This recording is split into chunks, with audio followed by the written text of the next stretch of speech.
আল্লাহ বিশ্বাসীদের বিপরীতে অবিশ্বাসীদের তুলনা করার পরিবর্তে বিশ্বাসীদের বিপরীতে এমন লোকদের তুলনা করেছেন যারা মনে করত যে তাদের ঈমান রয়েছে, অথবা ভান করত যে তারা মুসলিম, অথবা তাদের ঈমান রয়েছে, কিন্তু বিচার দিবসে আল্লাহর কাছে এই ঈমানের কোনো মূল্য থাকবে না। এরাই হলো মুনাফিক। আল্লাহ যেন আমাদেরকে তাদের অন্তর্ভুক্ত না করেন। সূরা হাদীদের এই আলোচ্য অংশটি আমাদের জানা খুবই জরুরি, কারণ এই অংশটি আমাদের জানায় যে বিচার দিবসে কিভাবে এই দলের অন্তর্ভুক্ত হওয়া থেকে রক্ষা পাওয়া যায়।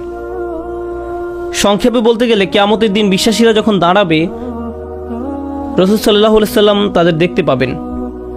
ইয়াউমা তারা, তিনি দেখতে পাবেন মানে রাসূল সাল্লাল্লাহু আলাইহি সাল্লাম দেখতে পাবেন আল মুমিনিনা ওয়াল মুমিনাত, বিশ্বাসী নারী এবং পুরুষদেরকে। ইয়াসআ নূরুহুম বাইনা আইদিহিম ওয়া বিআইমানিহিম, তাদের সম্মুখ ভাগে এবং ডান পাশে তাদের নূর ছোটাছুটি করবে। এর মানে হলো ঈমানদার পুরুষ এবং ঈমানদার নারীদের হৃদয় থেকে এবং ডান হাত থেকে জ্যোতি বিচ্ছুরিত হবে। এই আলোটি কেন জরুরি? কারণ আল্লাহর প্রতি আপনার আমার ঈমান যদি অকৃত্রিম হয় এবং